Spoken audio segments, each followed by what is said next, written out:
fucking ginger. You got a stick in your ass. Terrorist. Stupid faggot. Ce film de 30 secondes réalisé par les élèves du lycée Notre-Dame-des-Dunes a remporté le premier prix parmi tous ceux qui concouraient l'an dernier dans l'agglomération dunkerquoise. Go back to your kitchen. Cette année, c'est reparti. Le projet européen Recognize and Change contre les discriminations liées au genre et à l'origine culturelle est reconduit. Parmi 15 partenaires, dans 9 pays, la ville de Dunkerque porte ce projet dans notre agglomération. L'objectif principal, ici et ailleurs en Europe, c'est la sensibilisation par les pairs. L'idée, c'est de sensibiliser les jeunes aux discriminations, mais que ce soit les jeunes qui sensibilisent d'autres jeunes.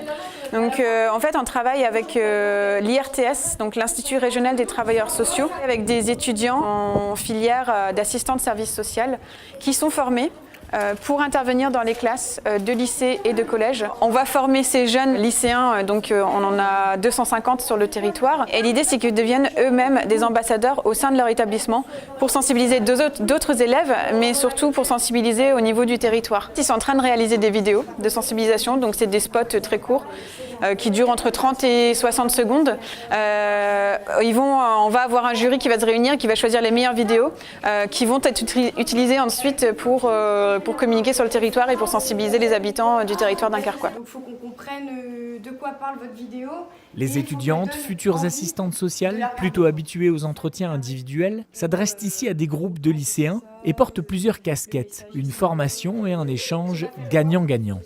C'est une expérience qui est déjà enrichissante pour nous, qui, à mon avis, apporte beaucoup aussi aux élèves parce qu'on change vraiment du contexte professeur-élève et du coup, on fait ce qu'on appelle de l'éducation par les pairs.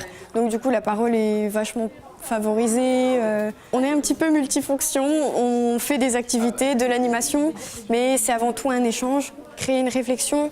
Et là, du coup, pour viser un public un peu plus grand, on a une formation pour apprendre à faire des vidéos auprès des élèves, quoi. Écriture, réalisation, montage, l'exercice imposé n'est pas simple, mais il plaît à ces lycéens des Plaines du Nord à Grande-Synthe, très impliqués. C'est un projet qui me tient à cœur, parce que le harcèlement, ça touche tout le monde. J'ai eu une activité similaire à ça. J'ai vécu aussi des choses et ça m'a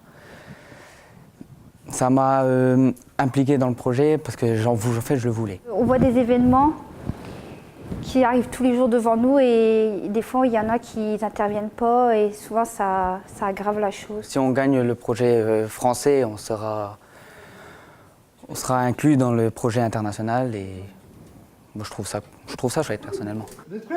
Une quinzaine de films seront réalisés par des lycéens dunkerquois. Le vainqueur, choisi par un jury professionnel, concourra parmi les meilleurs du projet Recognize and Change et aura une visibilité européenne.